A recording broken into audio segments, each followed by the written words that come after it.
Okay, this was going to be a range day cleanup video, post-range day cleanup video, where I went through the white guy and got them all cleaned up after a range day, along with some of the other parts and pieces that we got around here.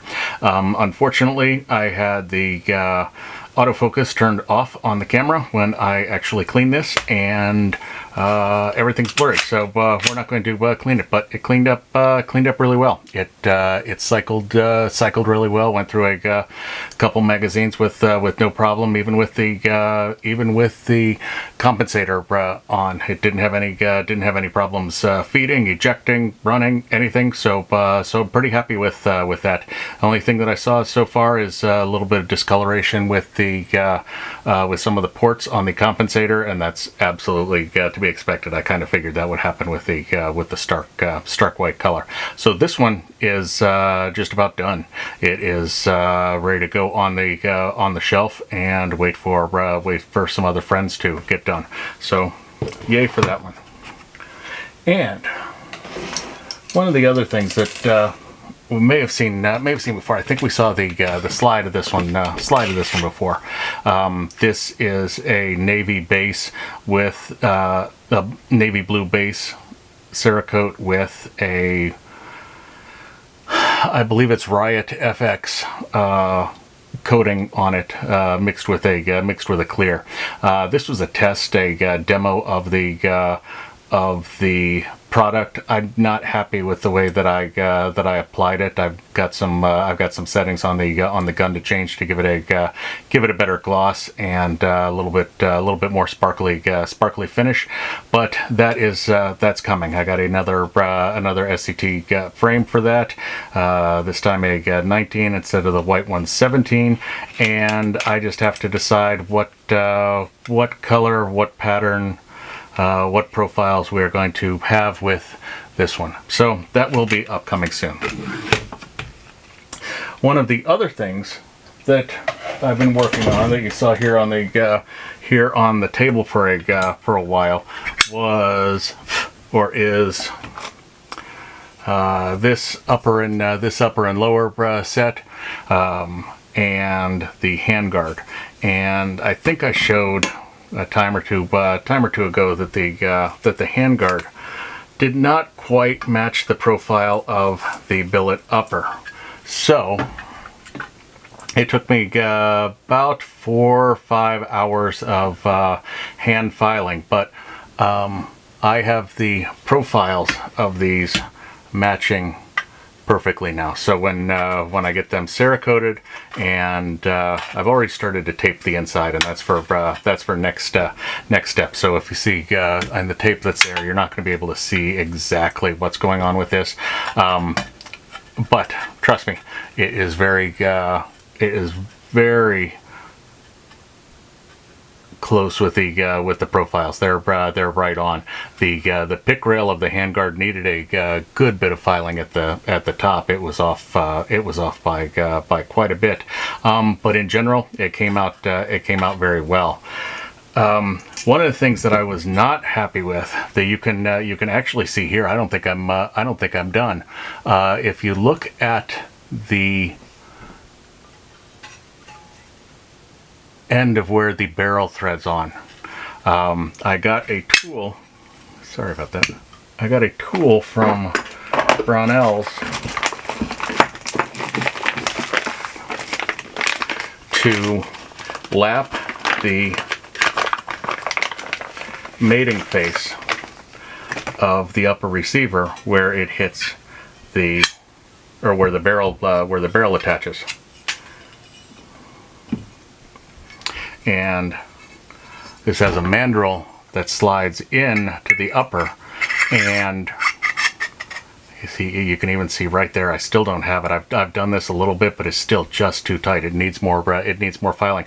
The first upper that I did was also a billet upper, and within 30 seconds of hand lapping, the barrel surface, the barrel mating surface was absolutely flat and smooth, with a similar metal exposure all over. This one has had a little bit of work so far, and not only are we not square here on the barrel mating surface, but inside, let's see if we can see that. If we're looking right inside, I've had to file a bit of the inside of the upper receiver down just to get the mandrel in.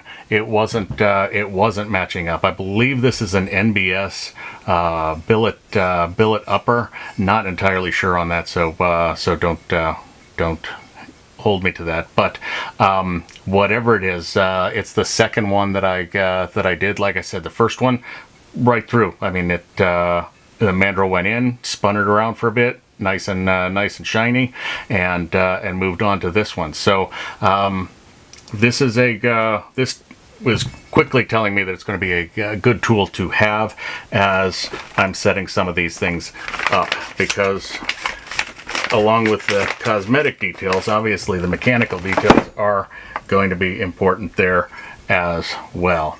So don't worry about the surface finish. There's some it looks ugly, and there's some discoloration. This has already been along with the upper.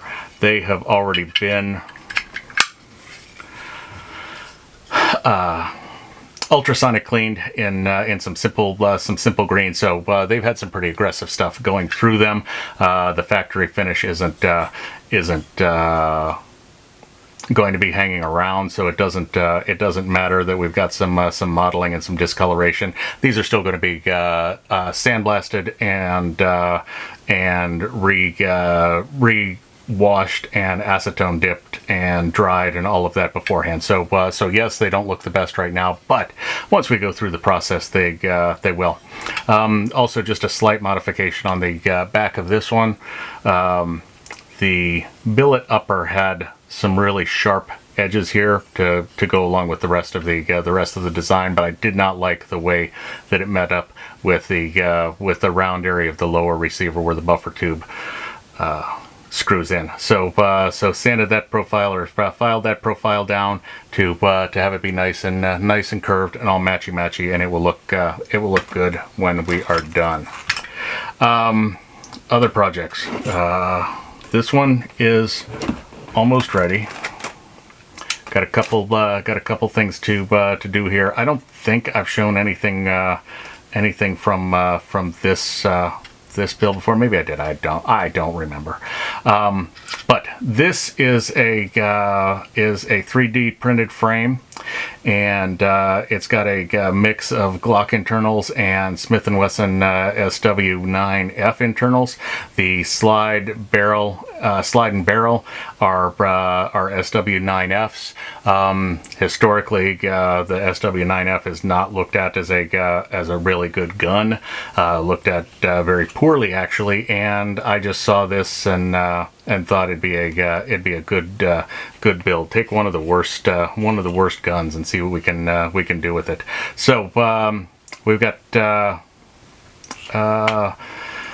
3D printed frame. I have an 07 FFL, but I am never going to be selling 3D printed frames. That just seems like a really dumb idea. But for my own use and experiment, and to make some pretty colors for the portfolio, that's what we're going to be doing here. So may see this one again. I'll if I get it finished and it looks to run on the bench all right, I will take it to the range and see what that does.